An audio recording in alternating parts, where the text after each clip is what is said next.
pois santo só tu és. Terra e céu se prostrarão, tudo te louvará. Sim, santificado para sempre serás, pois glória sem fim tu tens.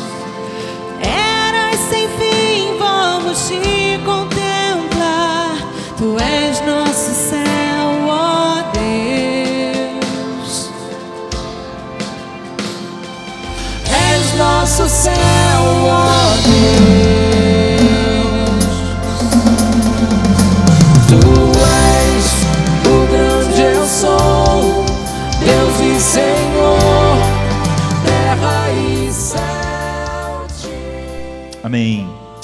Em 1 Coríntios 13, um texto tão conhecido, né? Eu vou ler só os 3 primeiros versos, mas depois eu vou estar mencionando o restante. Diz assim: ainda que eu falasse a língua dos homens e dos anjos e não tivesse amor, seria como um metal que soa ou como um sino que tine. E ainda que tivesse o dom de profecia, conhecesse todos os mistérios, toda a ciência, e ainda que eu tivesse toda a fé, de tal maneira que eu transportasse os montes, e não tivesse amor, nada seria. Ainda que distribuísse toda a minha fortuna para o sustento dos pobres, e ainda que eu entregasse o meu corpo para ser queimado, e não tivesse amor, nada disso teria valor algum. Poucos textos na Bíblia são mais violentados do que esse texto, e poucos textos na Bíblia são mais lidos fora do seu contexto do que esse texto. E é sobre isso que nós queremos olhar para esse texto, vendo quão distante nós podemos ficar da verdade com textos tão conhecidos. Talvez poucos textos sejam mais conhecidos, ou poucos textos as pessoas possam falar a respeito deles meio que de cabeça, e ainda assim tão desconhecidos de fato, ou tão aplicados errado. Há pouco tempo atrás nós estávamos meditando a respeito de como é fácil você não saber distinguir na nossa geração o que é evangelho e o que é a lei. Lutero disse que essa é a maior arte que o coração humano pode alcançar. É em tudo na Bíblia distinguir lei e evangelho, porque sem isso você não pode realmente compreender a verdade de Deus. A palavra de Deus você pode ler, mas ela fica um livro fechado. Há pouco tempo nós meditamos a respeito disso. Eu estava lendo com os irmãos, eu lembro em Romanos 3:1, onde Paulo diz assim: ora, nós sabemos que tudo o que a lei diz, aos que estão debaixo da lei o diz, para que toda boca esteja fechada e todo mundo seja condenável diante de Deus. A lei veio para que todo mundo ficasse quieto, para que todo mundo recebesse a pena, condenado. Você merece o inferno, você só merece a ira de Deus, e todo mundo ficasse com a boca fechada, ninguém tivesse desculpa nenhuma. É para isso que a lei veio. A lei não justifica ninguém, não salva ninguém, não santifica ninguém, mas grande parte daquilo que nós ouvimos hoje, a gente viu, são bons conselhos e não evangelho. Quase toda a mensagem, mesmo quando ela enfatiza a santificação, nada mais do que a lei sendo pregada, mas não a santificação que a união com Cristo produz. É a lei mesmo. E grande parte do ministério da nossa geração, então, é lei sem evangelho, ou exortação sem notícia. O evangelho é uma notícia, uma boa nova, é instrução, mas sem anúncio, sem evangelho. São obras e não credos. As pessoas não gostam de credos, elas falam, não, o importante é a vida, não credos. Você ouve isso, e a ênfase é o que Jesus faria nessa situação. Mas você vê, isso não é o evangelho. O evangelho é o que Jesus fez, o que ele já fez. Isso é o evangelho, é a notícia. É o que eu estou olhando para trás, olhando para a vida que ele viveu, para a morte que ele morreu. Então, o evangelho, a gente estava dizendo que não é nos meus passos o que faria Jesus, agora, no meu lugar, o que Jesus já fez, o que ele fez para sempre. Então a gente viu como hoje em dia é comum as pessoas começarem a falar em viver o evangelho, fazer o evangelho, até mesmo ser o evangelho. E eu estava contando aos irmãos que eu estava vendo uma líder pregadora da teologia da prosperidade, mas eu estava dizendo que eu vejo isso tanto nessa distorção do evangelho, que é a teologia da prosperidade, mas como a gente vê naquilo que a gente chama de evangelho social da mesma forma. Ela estava dizendo que ela cresceu num evangelho de regras, mas que agora, finalmente, ela diz assim: percebi que o evangelho não tem nada a ver com regras, tem a ver com amar a Deus e ao próximo. Então, ela, como a maior parte, tanto num lado do que é comum hoje, que é o evangelho, que é a teologia da prosperidade, quanto é o evangelho social, enfatizam isso, não é? Mas a gente viu que amar a Deus e amar ao próximo não é o evangelho, isso é a lei, isso é o resumo da lei. E o exemplo de Jesus não é uma boa notícia para nós.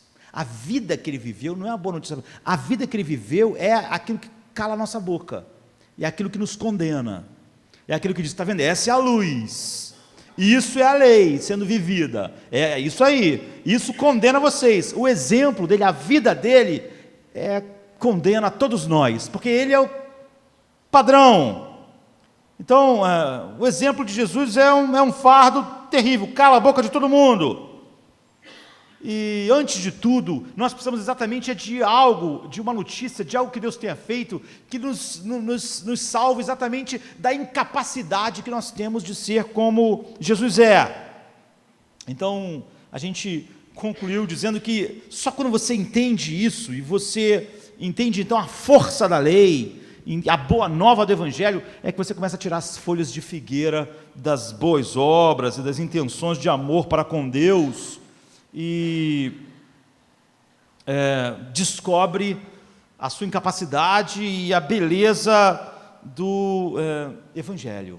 Então você vê, é muito comum hoje então haver uma falsa distinção, porque as pessoas fazem uma distinção entre lei e amor, mas o amor é o cumprimento da lei, não há distinção.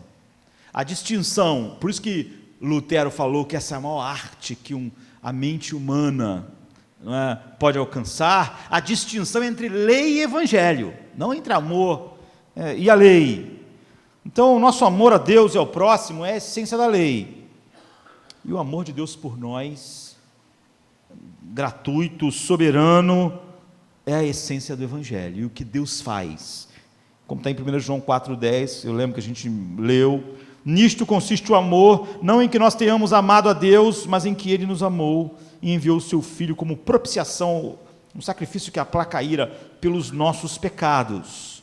Então, por que é tão comum e tão fácil as pessoas abraçarem a lei e falarem sobre amar o próximo como a si mesmo, como se isso fosse o oposto da lei? Porque é óbvio que naturalmente o coração do homem está ligado à ideia do que ele pode fazer, das suas capacidades, mas isso não é o evangelho. É por isso que há, mesmo dentro da igreja, uma grande dificuldade com o evangelho, a verdade sobre o evangelho e a graça de Deus. Então, o que há de errado com o humanismo? E o quão trágico é quando ele aparece como evangelho. Então,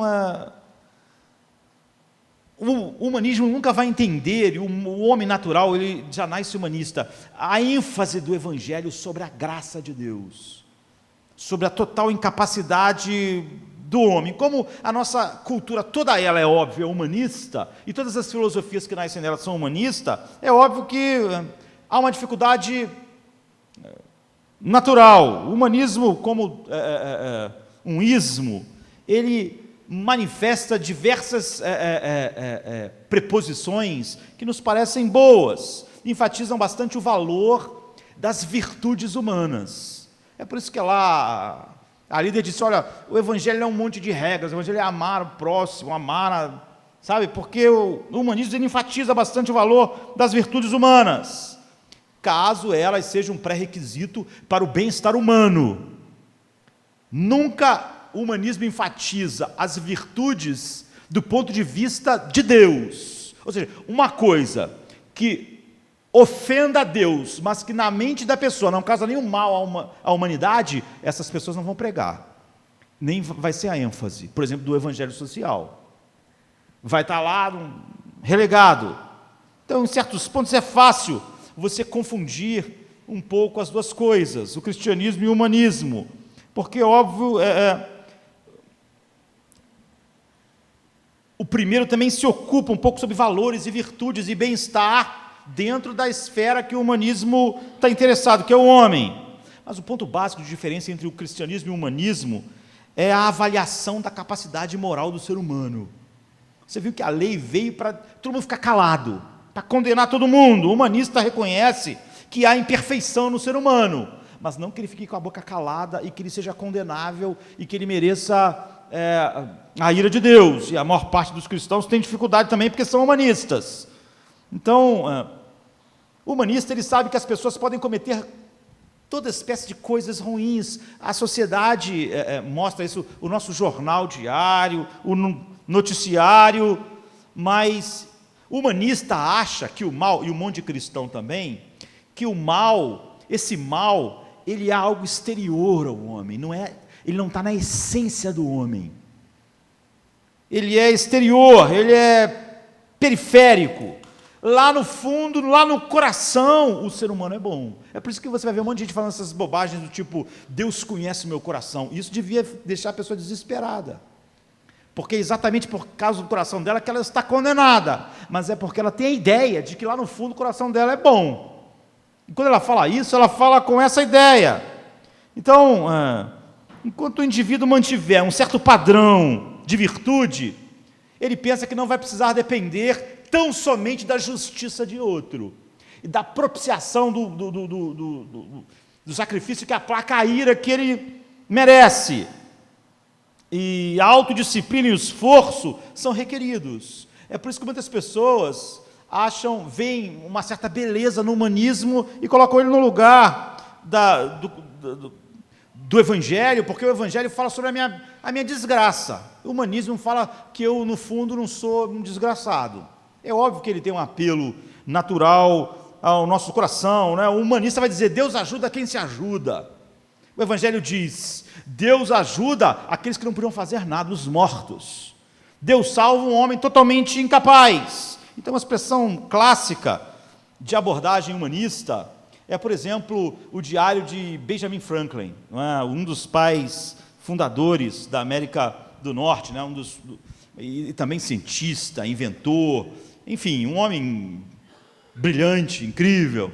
Ele disse que, humanista, ele disse que tentou de todas as maneiras fazer crescer essas virtudes nele, de maneira disciplinada. E é engraçado porque ele escreveu um diário a respeito disso, do seu compromisso com honestidade, humildade, caridade, frugalidade e as virtudes que ele achava importante. Mas é engraçado porque há uma certa sinceridade no que ele conta. Ele disse que de todas as virtudes, a que ele teve toda a dificuldade, que ele viu ser um fracasso, era a virtude da humildade. Porque ele disse que ele tentava no máximo ser humilde, assim, com toda a força. E aí ele disse que ele conseguia um pouco, assim, ser humilde. Mas ele disse que depois de 3 dias conseguindo ser humilde, ele ficava orgulhoso de ter conseguido chegar até ali. Aí ele via que, na verdade, ele perdia toda a humildade. Então, Benjamin Franklin chegou à conclusão de que, quanto mais você tenta ser humilde, mais orgulhoso você fica. Que há um efeito contrário de se tentar essa virtude. Que o foco dele nessa virtude mostrou ele um poço sem fundo no seu coração. Que sempre que ele tentava ser humilde, ele conseguia ser o oposto do que é a humildade, que é o orgulho. Então, o problema constante que o humanista enfrenta é a espiral descendente de ajuste de expectativa da moralidade. Porque ele diz que o ser humano é bom, é óbvio que ele não pode botar o padrão alto, porque se ele botar um padrão alto, vai ficar evidente de que o ser humano não é bom. Ele tem que pegar esse padrão e ver qual é a média que o ser humano faz, assim. A média não mata, a média não faz isso, a média não faz aquilo. Vamos colocar a média aí, vamos colocar a média no lugar onde a gente pega a maior parte de pessoas possível. Então você estipula um padrão de bondade dentro daquilo que as pessoas comuns mais ou menos vão poder cumprir de maneira razoável. Mas o conflito com o cristianismo e com a palavra de Deus e com o evangelho e com a lei é que a Bíblia diz que não existe esse padrão que nós estamos estabelecendo, que o padrão é Deus, que o padrão é Cristo, que o padrão é esse padrão perfeito, que a bondade não é medida pela estatística, e aí fazendo uma média, para ver quem está na média ou quem está abaixo da média. O padrão de bondade encontrado é o padrão encontrado na santidade de Deus, é isso que a lei olha. A lei olha e ela condena, ou está igual a Deus ou está condenado, ou é exatamente como Cristo ou está condenado, ou cada pensamento é como o de Cristo ou está condenado, ou cada ação é motivada pelas coisas que motivaram que eu está condenado. O padrão é esse, ou seja, a Bíblia leva a sério Levíticos 14:44, por exemplo, que diz: sede santo como eu sou santo. Esse é o padrão. É aqui que a lei vai julgar. O papel do homem comum, não é? De todo homem como portador da imagem de Deus, é isso. Ele não pode neutralizar a realidade por um padrão subjetivo de bondade ou de bondade na média. Por exemplo, padrão relativo, você pode encontrar perfeitamente, por exemplo, em Lucas 18:8, quando Jesus se encontra com um jovem rico. Ele diz: bom, mestre, o que farei para herdar a vida eterna? Você note o cuidado da resposta de Jesus, e você vê que ele está pensando com a lei, o que eu vou fazer? O Evangelho não fala o que você vai fazer, o Evangelho fala sobre o que Jesus fez, que é a única coisa que faz você herdar a vida eterna. Você vê que ele está partindo do princípio de que o homem pode fazer, que ele é como todos os homens. E Jesus não aceita o elogio, ele disse: olha, Jesus podia dizer: olha, agradeço muito o seu reconhecimento pela minha bondade, bom mestre, mas Jesus disse: por que me chamas de bom? Ninguém é bom senão Deus. Não é que Jesus não estava dizendo que ele não era bom, mas é que o jovem não estava dizendo que você é Deus, você é o Deus encarnado, por isso tu é bom. Não é isso que ele estava dizendo. Ele estava dizendo que ele era um homem, que ele era um mestre e era bom. Jesus estava dizendo: nenhum homem é bom, essa tua concepção de bom está errada. Então Jesus corta isso, e ele desafia a suposição do jovem de que há bondade nele. Ele diz assim: sabes os mandamentos? Não adulterarás, não matarás, não furtarás, não dirás falso testemunho, honra teu pai e tua mãe. E o jovem respondeu prontamente: tudo isso tenho observado desde a minha infância. Então, você está vendo que no peito do coração do jovem batia um coração humanista. É o que bate no coração de todos os seres humanos não regenerados e de um monte de pessoas ditas cristãs. Ele acreditava na verdade de que ele mantinha a lei moral durante a sua vida. Então o pensamento não verbalizado dele é isso? É isso que nós temos que fazer para ter a vida eterna? Fazer essas coisas, então eu não estou mal. Porque ele, como muitos cristãos, não sabiam nada a respeito de como um homem é salvo de fato. Eles sempre pensam, muitos cristãos, hoje junto com o mundo, que tem alguma coisa relacionada com o fazer. Ou então confunde lei com o evangelho e diz: o evangelho não é um monte de regras, o evangelho é amar o próximo e amar a Deus. Então assim a gente chega, depois eu vou voltar no jovem rico, assim a gente chega ao nosso texto: ainda que eu falasse a língua dos homens e dos anjos e não tivesse amor, seria como um metal que soa, como um sino que tine. E a declaração de Paulo: não há nada que nós precisemos mais do que o que Paulo está dizendo aqui. Agora, isso é chamado de o capítulo do amor. Quase sempre que as pessoas querem falar sobre o amor ou pensar sobre o amor, eles pensam 1 Coríntios 13. E é uma das mais famosas passagens da Bíblia, principalmente porque é lida tantas vezes nos casamentos. Agora está na moda, eu estava outro dia vendo na internet, o tapete, assim, onde as noivas entram, está escrito esse texto. O amor é assim, o amor é assado. Não é? E algumas pessoas chamam esse capítulo do capítulo do amor, o que é apropriado. já porque ele é de uma forma implícita e explícita, o tempo todo está falando sobre o amor ágape. E ele faz isso mais de uma dúzia de vezes. Ou seja, 1 Coríntios 13 é o retrato completo, mais completo da Bíblia sobre o amor. É o retrato. Um professor de literatura diria que ele é um ode ao amor, um hino de louvor ao amor, não é? E o apóstolo Paulo, ele, nessa canção de amor, para o amor, Paulo estabelece que, em primeiro lugar, a necessidade suprema do amor, versículo 1 a 3. Depois Paulo esboça o caráter do amor, versículo de 4 a 7. Depois Paulo celebra a permanência do amor, como o amor dura para sempre, do 8 ao 13. Que essa é a maior dádiva de Deus. Você vê quando Jesus ora para apontar para a vida eterna, ele diz, para que eles me amem com o amor que tu tens me amado. Porque é isso que a Trindade faz durante toda a eternidade. Então, tão familiar como esse capítulo é, ele não é nada compreendido como devia ser. Muitas vezes as pessoas começam a olhar para o contexto, lendo o capítulo 12, 31, onde Paulo diz, eu vou te mostrar ainda aquilo que é mais excelente, e é um bom lugar para começar, porque o capítulo 13 vai falar sobre aquela coisa mais excelente que Paulo estava dizendo antes, que é isso. Agora, você tem que olhar para isso num contexto mais amplo, e o caso de amor, com este capítulo do amor, permitiu que ele fosse lido quase sempre fora do seu contexto, que ele tivesse nos trouxesse uma visão quase sempre totalmente oposta, errada, do que ele está ensinando. Como eu disse, nós gostamos de falar sobre ele em casamentos, e nós precisamos não perder o que Deus está falando para nós aqui, que é algo fundamental. Nós temos que lembrar dos coríntios que estão recebendo a carta, porque Paulo está dizendo isso para eles, como eles eram e como Deus é. É isso. Esse é o contexto. Se havia uma coisa que os coríntios precisavam expressar na sua vida, como filhos de Deus, um fruto do Espírito, era o amor, que é o primeiro fruto lá do Espírito, ou seja,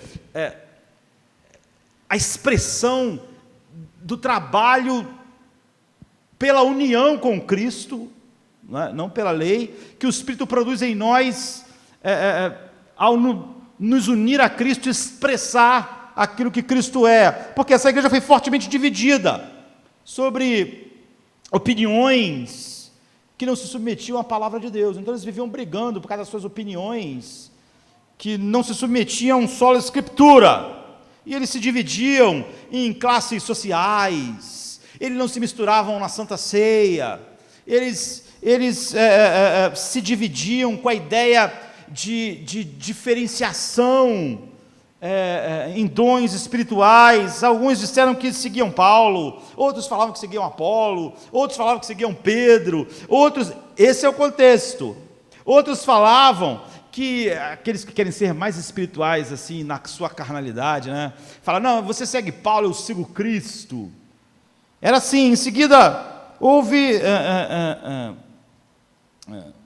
conflitos por causa de ministério. Um achava que o seu ministério era mais importante do que o outro, que era mais fundamental para a igreja, que abençoava mais a igreja, que era mais indispensável. Então eles começaram a dizer, meu ministério é mais importante que o seu ministério. E essa é a questão do capítulo 12, do capítulo que antecede esse capítulo 13. Paulo está dizendo para eles, olha, embora a igreja seja feita de muitas partes diferentes, que somos nós pertencemos a um só corpo. Então Paulo diz, o pé vai dizer para a mão que ele precisa da mão porque ele é diferente dela, a boca vai dizer que ele precisa do olho, o olho vai dizer é sobre isso. Paulo diz assim: e se a orelha disser, a partir do 15, do 12, né? Porque não sou o olho, não sou do corpo, não será por isso do corpo? Se todo o corpo fosse olho, onde estaria o ouvido? Se todo fosse ouvido, onde estaria o olfato? Mas agora Deus colocou os membros no corpo, cada um deles, como quis. E se todos fossem um só membro, onde estaria o corpo? Assim, pois, há muitos membros, mas um só corpo, e o olho não pode dizer à mão, não tem necessidade de ti, nem ainda a cabeça aos pés não tem necessidade de vós, antes os membros do corpo, que parecem ser os mais fracos, são necessários. Então, Paulo escreveu sobre o amor, no capítulo 13, ele não estava tentando dar um texto agradável para a gente ler em casamentos, ele não estava falando sobre casamentos, ele não estava falando sobre romance, ele não estava falando sobre isso. Ele está dizendo que o amor, e o amor que ele está dizendo não é um amor eros, não é um amor entre um homem e uma mulher, não é um amor do desejo, da paixão, mas o amor ágape, o amor que une irmãos em Cristo, o amor que é o fruto do Espírito, o amor que é a expressão da habitação do Espírito Santo produzindo em nós o caráter de Cristo.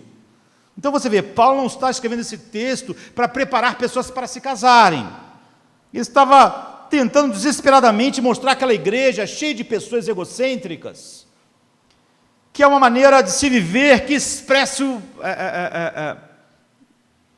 o coração de Deus, e é uma maneira de se viver que expressa exatamente o mundo como eles estavam expressando.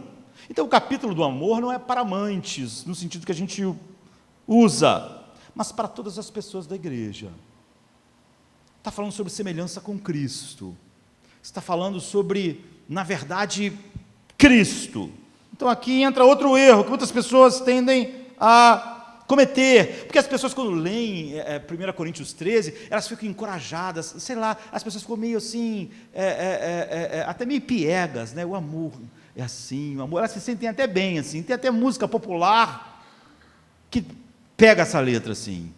O amor é sofredor, o amor tudo espera, o amor... As pessoas ficam assim meio que emocionadas. Em vez disso, essa passagem é totalmente perturbadora.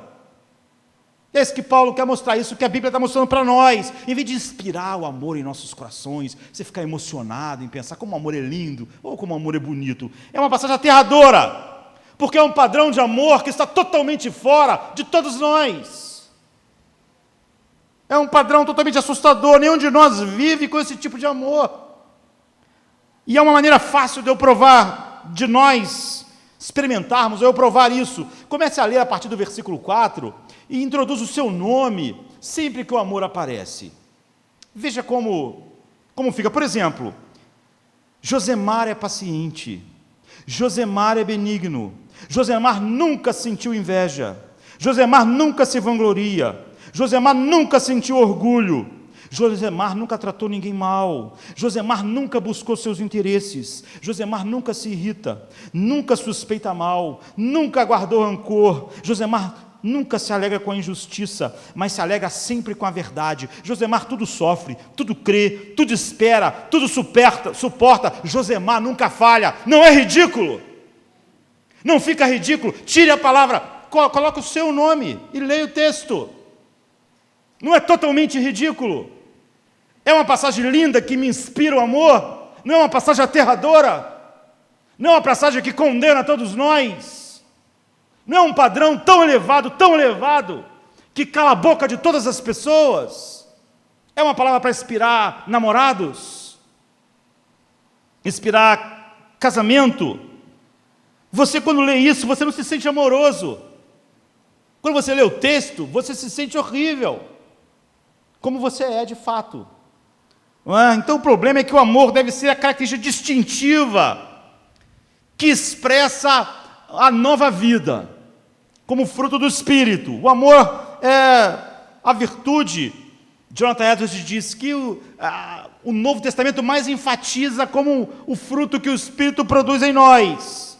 Paulo certamente insiste em 1 Coríntios 1 a 13, onde ele faz um argumento lógico, provando a necessidade do amor. Ele diz: sem o amor nós não somos nada. A conclusão que nós chegamos não é, vou me esforçar mais para amar, porque eu... Não, a conclusão que você vai chegar é que você não é nada. É essa a conclusão. Ele disse que sem o amor nós somos como um tino, que faz só um sino, desculpa, que faz só um barulho.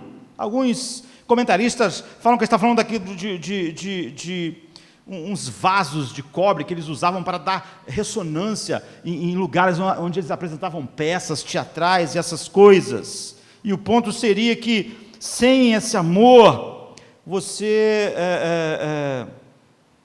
é algo oco, é algo onde não há reverberação de Deus. Mas outros acreditam que Paulo estava se referindo a um gongo que era usado no culto da deusa Cibele. Ou seja, ele está dizendo que sem esse amor que é descrito, o homem é como, tudo que você faz é um culto pagão, assim, como culto a Cibele. Então, pratos, sinos, normalmente, se você bater neles, eles podem até fazer parte de uma música, mas se eles forem batendo neles, eles só fazem barulho, ruído, ele está dizendo isso, a vida é sem aquilo que a Bíblia declara ser o amor, é só um bong, bong, bong, um clang, clang, não é nada, é inútil. Então, entenda a mensagem, a mensagem está cobrindo todas as pessoas.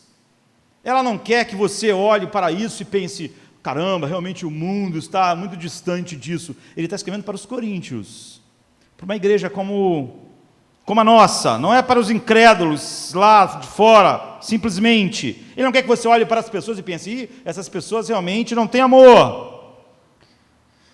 Então Deus está nos chamando a enfrentar essa realidade, aos coríntios enfrentarem a realidade da mais profunda necessidade que eles tinham. Então, nós estávamos mencionando um texto antes, eu falei que voltaria, que, como a gente leu aqui em 1 Coríntios 13, nós podemos pensar, Paulo começa muito alto, né? Se eu falasse a língua dos homens, dos anjos, se eu tivesse fé para transportar os montes, tu pensa, eu não faço nenhuma dessas coisas, e eu estou num estágio bem menor. O que Paulo quer dizer para nós é que há esperança para o pecador que jamais chegou perto do padrão do amor.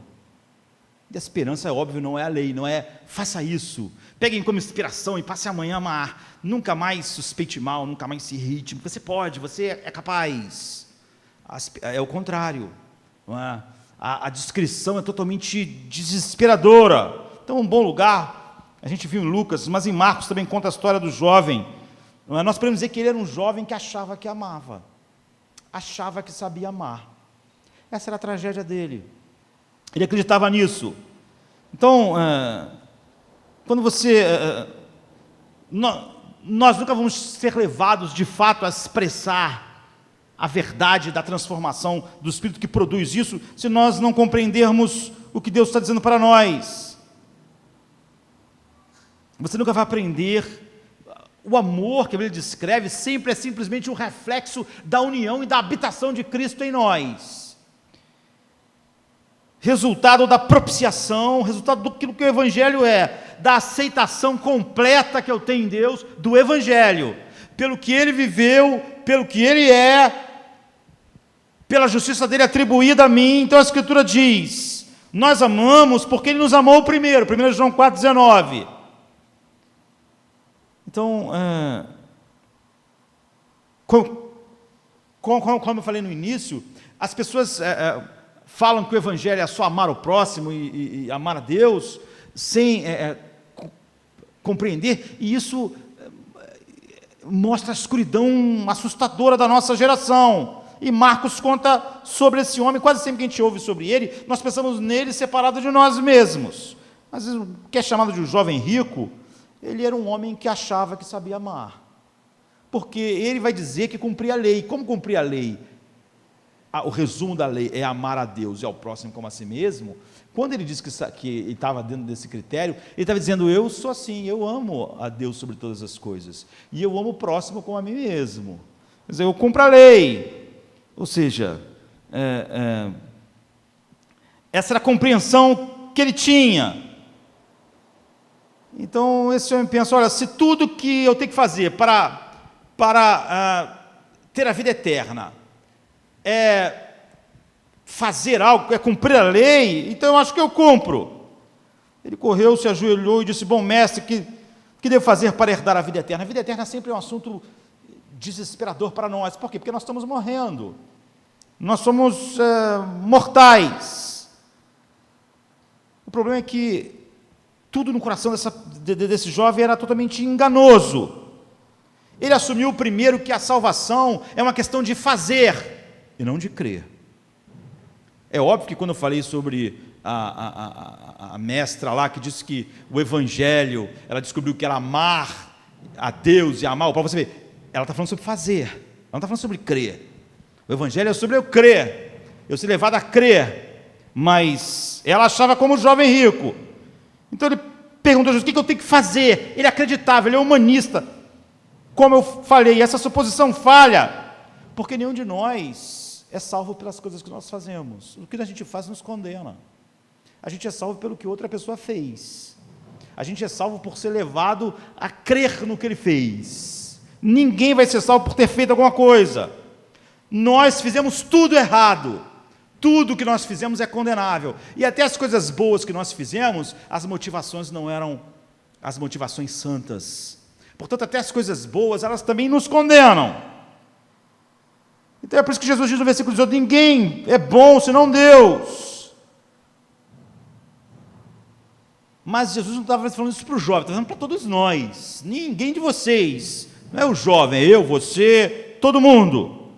Então Jesus diz, você conhece os mandamentos? Não matarás, não adulterarás, não furtarás, não dirás falso testemunho, não fraudar, honrar teu pai e tua mãe. E isso soou familiar para ele. Isso é o que ele ouviu desde criancinha no Shabá, todos os sábados na sinagoga. Isso era lei, ele ouviu a lei. Então, ele pensou, olha, se é só cumprir a lei, então eu estou bem. E como nós sabemos cumprir a lei, o resumo dela é amar a Deus sobre todas as coisas e amar o próximo como a si mesmo, ele achava o quê? Eu sou uma pessoa que ama. Eu sou uma pessoa amorosa. Porque a lei manifesta o perfeito amor de Deus. É por isso que ela é o resumo disso. Cada mandamento exige nós amarmos Deus de todo o coração e o próximo como a nós mesmos. Por isso que o amor é o resumo da lei. Por exemplo, não terás outros deuses. Não tenha nada como base da sua identidade. Por causa do seu amor a Deus. Ele é a única base da sua identidade. Deus deve ser a razão por trás, por causa do seu amor a Ele, de todos os seus atos, gostos, prazeres e intenções. O amor pela glória de Deus e pelo valor infinito de Deus faz Ele e a sua glória estar por trás de todos os seus pensamentos, intenções, atos. É por isso que esse amor é o resumo da lei. Ou não façam imagem. Nunca faça um Deus que se encaixe, porque como você ama Ele sobre todas as coisas, você não quer mudar aquilo que Ele é, você ama como Ele se revelou, senão você não ama. Se você pegar os mandamentos que são para os outros, não matarás, Ele não está dizendo só para você não matar o seu vizinho, está dizendo para você amar, proteger a vida deles, como você protege a sua vida. Cada mandamento é assim. Quando diz não adulterarás, ele está dizendo, olha, ame a pessoa salvaguardando a pureza sexual dela. Você sabe que isso coloca o homem debaixo da ira de Deus. Se você ama a sua namorada, se você ama o seu namorado, você nunca vai querer impureza sexual para a vida dela, porque isso é o oposto do amor. É isso que o mandamento está dizendo. A coisa que você mais vai querer é a pureza sexual dela.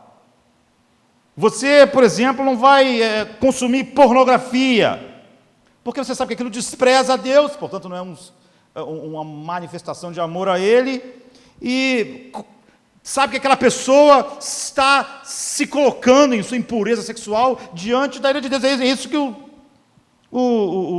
Mandamento quer dizer, você não vai achar por amor, por exemplo, dizer que você aceita que por amor aquelas pessoas ali vivem uma relação que coloca elas numa situação pecaminosa. Você não vai dizer, eu não faço, mas aceito. Você não.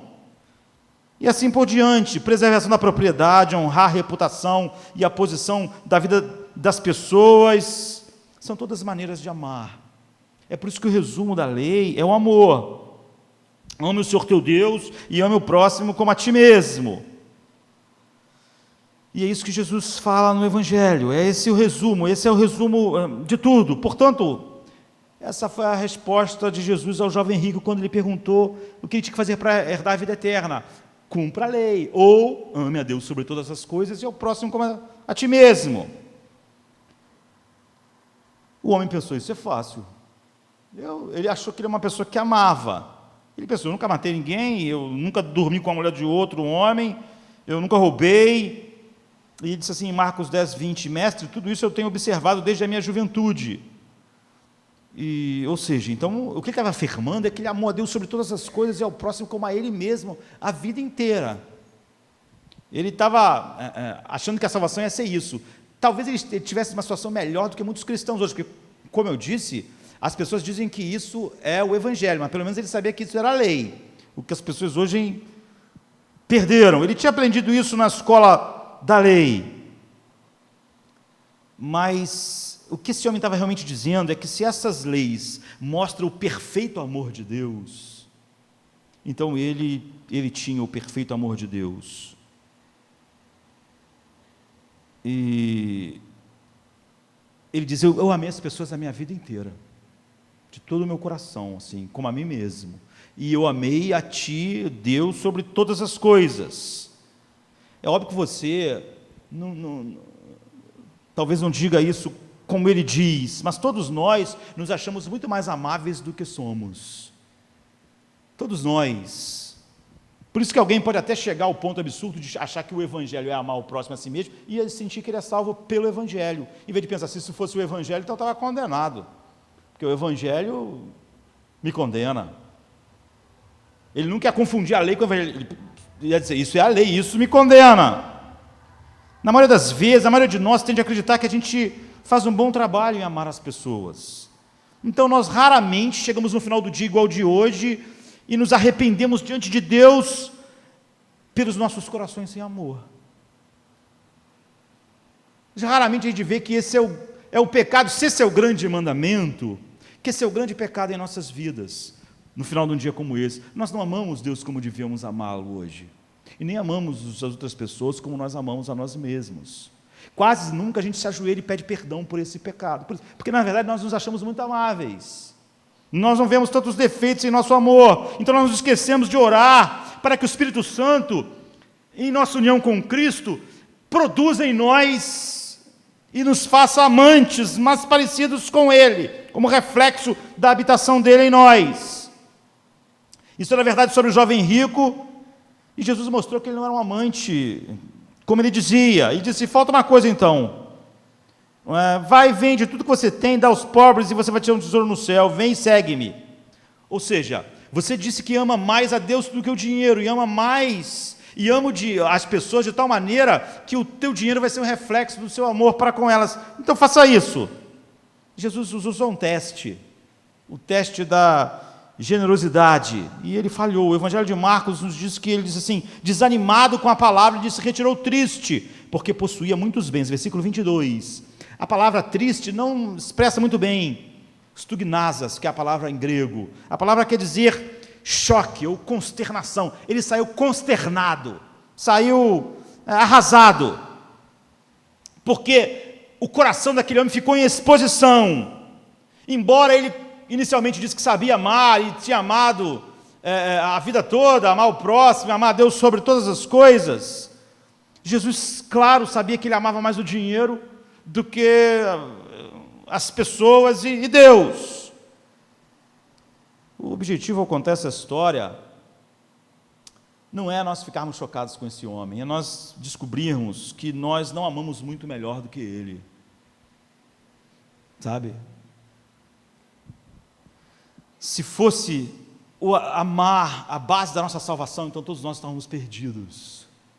Se realmente amar o próximo e a Deus sobre todas as coisas fosse o Evangelho, então não haveria nenhuma salvação. Na verdade, Jesus nos deu a mesma demanda para sondarmos os nossos próprios corações. Nós teríamos, a gente falaria, não, Deus falou essa coisa para o jovem, mas para mim, Deus sabe das minhas muitas responsabilidades.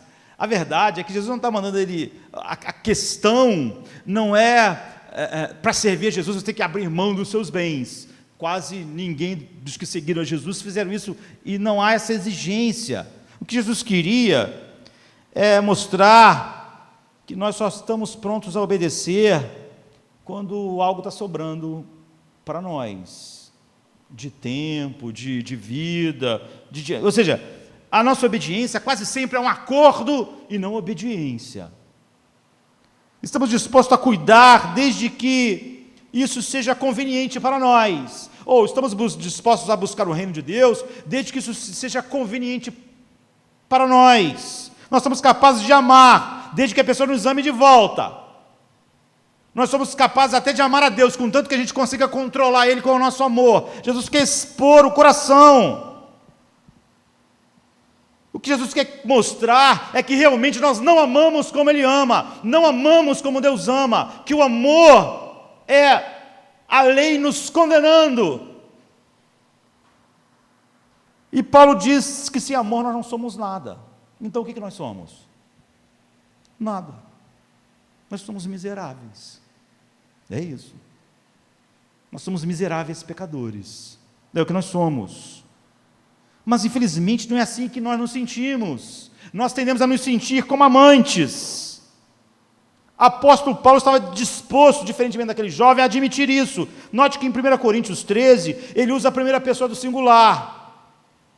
Ele não diz, se vocês falassem a língua dos anjos, e vocês tivessem fé, ele preferiu usar eu. Ele preferiu colocar ele mesmo. Ele não queria só dizer, o problema é vocês, o problema somos nós. Ele disse, se eu falasse a língua dos anjos, se eu tivesse todos os dons incríveis, e assim por diante, sem amor, eu não sou nada, não é nada, é um miserável. O apóstolo não é simplesmente apontando as pessoas, ele é o primeiro a ir lá e se incluir. Paulo tinha todos esses grandes dons que eu não tenho. Essa fé, ele mesmo ofereceu seu corpo para a morte, ele apanhava de cidade em cidade, mas ele está dizendo, todas essas coisas sem amor, não é nada.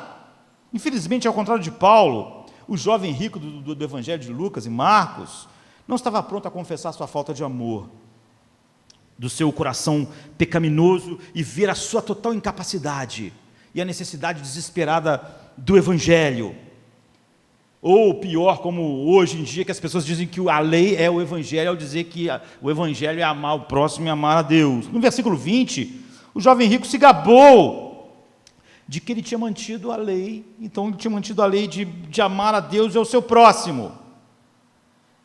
Há uma declaração incrível no versículo 21, que a Bíblia diz que Jesus olhou para ele, quando ele ficou triste e arrasado, porque ele, na verdade, ficou evidente que ele amava o dinheiro mais do que as coisas. Jesus olhou e o amou.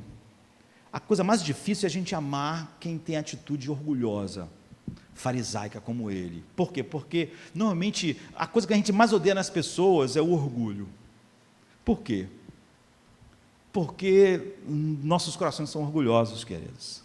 E se tem uma coisa que esbarra em você, é o orgulho do outro. O orgulho do outro tende a esbarrar no seu orgulho. Quanto mais você é orgulhoso, mais o orgulho te irrita.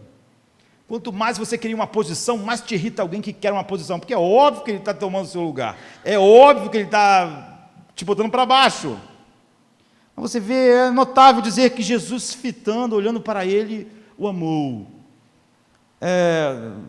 Não é o amor eletivo de Deus, mas você vê, é porque o coração de Deus, de Jesus, sempre, em todas as suas motivações, a motivação de Jesus ao confrontar aquele jovem, era o amor, não era uma outra. E o jovem tinha uma opinião elevada de si mesmo, ele se recusou a confessar o pecado. Eu não sou uma pessoa que ama. Eu nunca amei a Deus como devia amar. E eu não amei o próximo como eu devia amar. E na verdade eu estou condenado, a lei me condena. E se eu descubro que a vida eterna não é fazer, porque se é fazer, então eu estou perdido mesmo. E se o caminho é esse, eu estou perdido, eu preciso de um Salvador. Esse detalhe nos dá esse vislumbre do coração de Cristo. Ele podia amar um fariseu. Normalmente nós, quanto mais orgulho a gente vê, uma atitude afetada de orgulho, mas nosso coração também fica... A gente tem dificuldade em amar quem é orgulhoso demais, porque aquilo atinge demais a nós. Então, o que o Evangelho faz é que vem a nós, nos mostra essa realidade, nos mostra a lei, que é amar a Deus sobre todas as coisas, ao próximo como a si mesmo, ver como por ela toda a boca está calada, oferece perdão, nos dá um chamado eficaz, exatamente porque nossos corações não amam, não são bons, não amam a Deus. Nós amamos, a definição de Lutero, o homem é incurvatus em si, ele ama a si mesmo, mais do que a Deus, mais do que os outros. Na verdade, ele odeia Deus por causa disso. Então, Deus graciosamente nos envia o Espírito Santo para que possamos começar, ao sermos regenerados, a amar, fruto dessa união com Cristo, e cada vez se tornar mais parecido. Então, nós não somos nada sem amor, e essa é a mensagem de 1 Coríntios de 1 a 13. Não somos nada sem a cruz, sem a propiciação, sem a justiça perfeita atribuída a nós. Nós só podemos ser algo se o amor perfeito de Cristo, a sua vida perfeita naqueles 3 anos, o amor perfeito que ele teve pelo próximo, o amor perfeito que ele tinha pelo Pai sobre todas as coisas, foi atribuído a nós soberanamente. Nós não somos nada sem amor, e como nós não temos isso, como isso é o oposto do que nós não somos nada, somos miseráveis. Já Jesus, ele é o oposto, tudo que ele faz é movido por amor.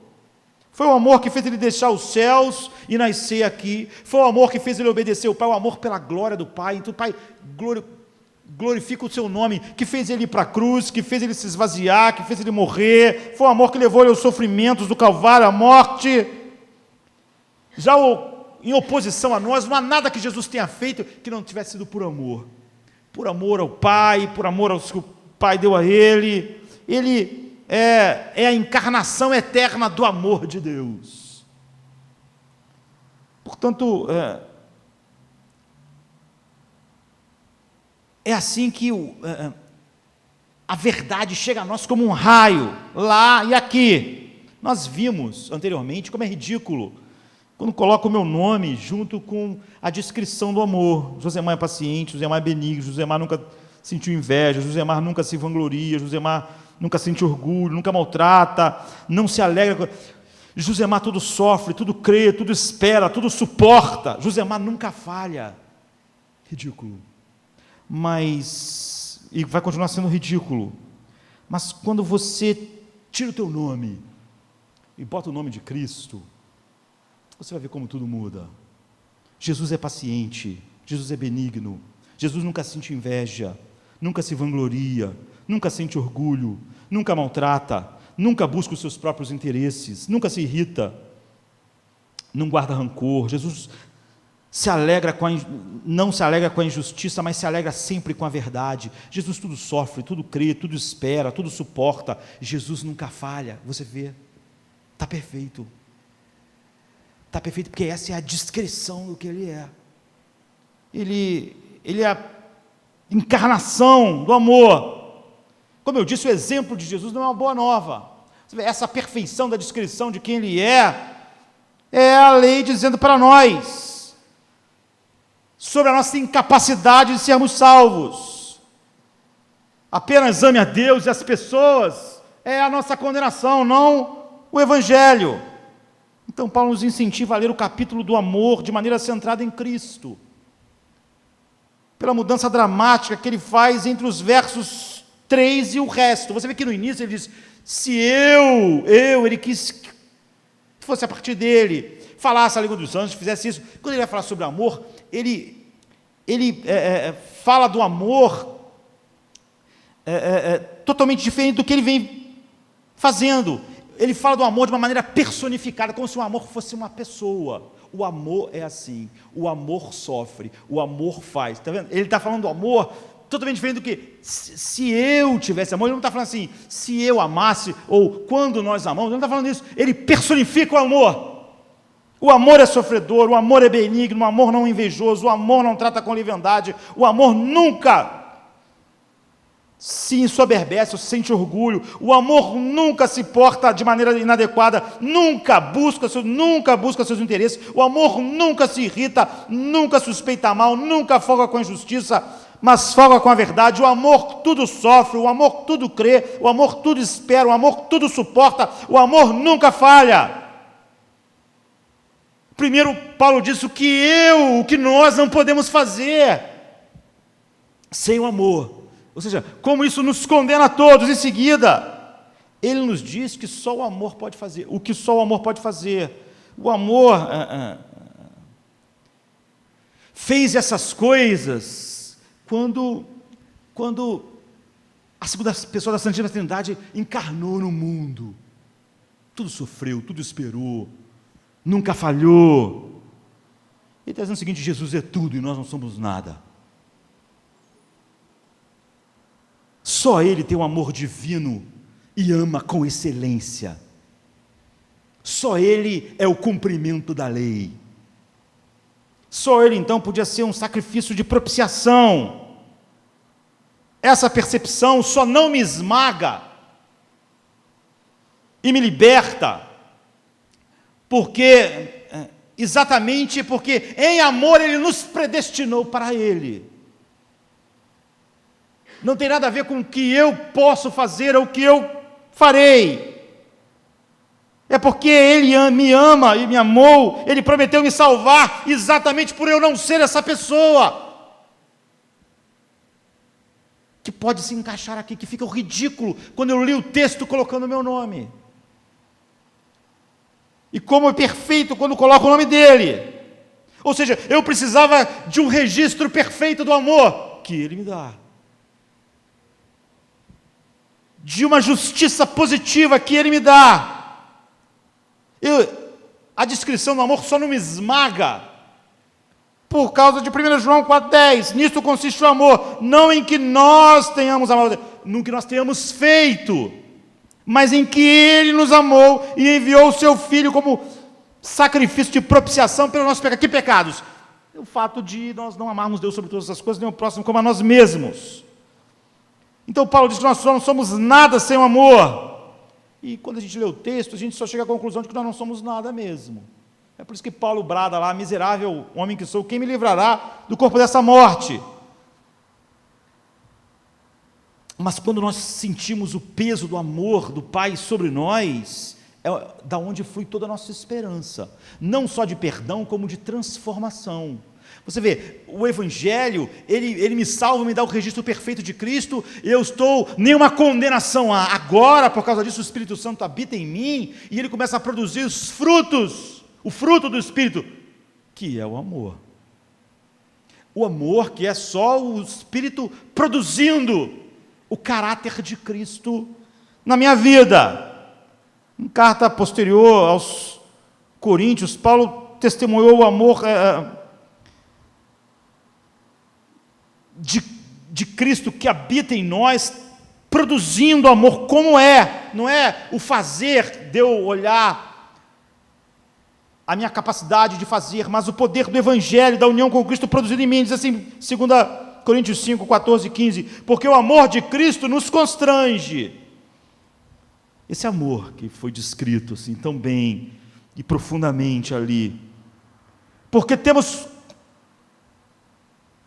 concluído o seguinte, que se um morreu por todos, logo todos morreram, e Ele morreu por todos para que os que vivem não vivam mais para si mesmo, mas para aquele que por eles morreu e ressuscitou. Ou seja, quando eu sou, por graça soberana, colocado em Cristo e tudo isso é atribuído a mim, eu vejo o peso infinito desse amor, em contrapartida a eu ser nada, porque tudo que o amor é, só gritava que eu não era nada, e o Espírito Santo, ao nos mostrar a beleza de Cristo, começa a produzir em nós o fruto do Espírito.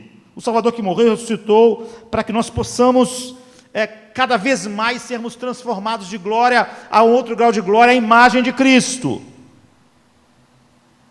Então o que nós temos que fazer é confessar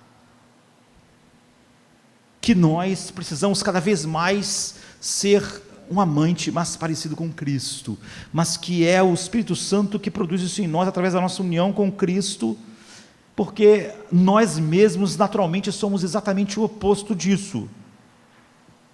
O que o texto nos leva não é um sentimento acalorado num dia de casamento, ou sentimentos, como amor é lindo, é um sentimento de desespero, é você dizer: Jesus, tu é tudo que eu não sou, tu é o amor, tu tudo sofre, tu tudo espera, tu nunca falha, tu és o amor, e eu não sou nada. Tem misericórdia de mim, pecador. Ser propício a mim, pecador. Produz em mim, ó Espírito Santo, conforme a minha vida cada vez mais ao que Cristo é. Se isso fosse a base para a salvação, então eu era um homem que estaria para sempre nas profundezas do inferno. E se sem amor nada somos, então nada sou. Eu sou um miserável pecador. Sem amor, como o amor é definido, mas em seu amor perfeito, eu oro sabendo que agora eu estou em Ti, e Tua justiça está sobre mim, e a Tua vida perfeita de amor foi atribuída a mim, para que Teu Espírito cada vez mais constranja o meu coração com o Teu amor, porque o amor de Cristo nos constrange, para que eu viva cada vez mais para Ti, e cada vez sendo mais parecido contigo, mas o fruto do amor, o fruto do Espírito se manifesta em minha vida, que é amor, bondade, benignidade, todas as coisas que Paulo personificou no amor, naquele grande texto. Então nisso consiste o amor, não em que nós tenhamos amado a Deus, mas em que Ele nos amou e enviou o Seu Filho como propiciação pelos nossos pecados. Você vê como nós podemos perder todo o ensino bíblico sobre nós e sobre a realidade da grande salvação, num texto que talvez seja um dos mais lidos da Bíblia. Nós achamos que ele é para inspirar casamentos, para botar no tapete do casamento. Nós achamos que ele é para nós sentirmos uma leve sensação agradável de que o amor é lindo, e não o desespero de ver o evidente. Se isso é o amor, então isso não tem nada a ver com o que eu sou. E se sem isso nada sou, então eu nada sou. Ser propício a mim, Deus, pecador, e por graça, ao ter já me salvado em Cristo, pela vida perfeita dele, que de glória em glória eu seja transformado naquilo que Ele é, sendo cada vez mais alguém que ame, seja benigno, seja manso, seja humilde, como Teu Filho é. Vamos ficar de pé, vamos orar, vamos chamar os irmãos. Tua glória Tu revelarás, pois santo só Tu és. Terra e céu se prostrarão, tudo Te louvará. Sim, santificado para sempre serás, pois glória sem fim Tu tens. Eras sem fim, vamos Te contemplar, Tu és nosso céu, ó Deus. És nosso céu, ó Deus. Tu